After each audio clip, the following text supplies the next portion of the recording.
എന്റെ അമ്മോ ഇപ്പൊ ഞാൻ അങ്ങ് പോയേനെ, അറിയാതെ കാലെടുത്ത് വെച്ചത് ഈ കുഴിയുടെ മേളിലുള്ള മഞ്ഞിലേക്ക്. അപ്പൊ ഞാൻ ഇപ്പൊ എത്തി നിൽക്കുന്നത് ഹംദ പാസിന്റെ ഏറ്റവും ടോപ്പിലാട്ടോ. എന്റെ പുറകെ കാണുന്നത് ഫോഗ് അല്ല, മേഘവാ. മേഘം മലയൊക്കെ മേഘം കവർ ചെയ്തേക്കുക, ഫുൾ ഒരു വെള്ളം. ഇവിടെ ഓക്സിജന്റെ അളവ് ചെറുതായിട്ട് കുറവുണ്ടായിരുന്നു, പിന്നെ തണുത്ത കാറ്റൊക്കെ അടിച്ച് എനിക്ക് റണ്ണിനോസ് ഉണ്ടായിരുന്നു. ദേ നമ്മുടെ ഗൈഡ് സഞ്ജീവ് ഭായി ആട്ടോ കൈവീശി വരുന്നത്. ഇവരൊക്കെ കൂളായിട്ടാണ് നടക്കുന്നേ. ഇതാട്ടോ ലാഹോർ താഴ്വര. ഇനി 5 കിലോമീറ്റർ കുത്തനെ ഇറങ്ങണം. നിങ്ങൾ ഒരു കാര്യം ശ്രദ്ധിച്ചായിരുന്നോ?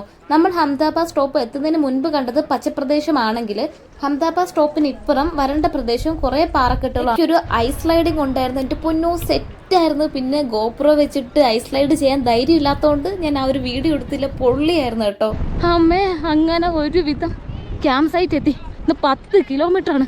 5 കിലോമീറ്റർ മേപ്പോട്ടും 5 കിലോമീറ്റർ താപ്പോട്ടും. അച്ഛൻ്റെ അടപ്പിളകി. അമ്മേ അടപ്പിളകി അടപ്പയ്യോ. കണ്ട ഈ ഗൈഡ് എന്നെ കുറിച്ച് കുറ്റം പറയുന്നുണ്ട്. അയ്യോ സ്ലൈഡ്.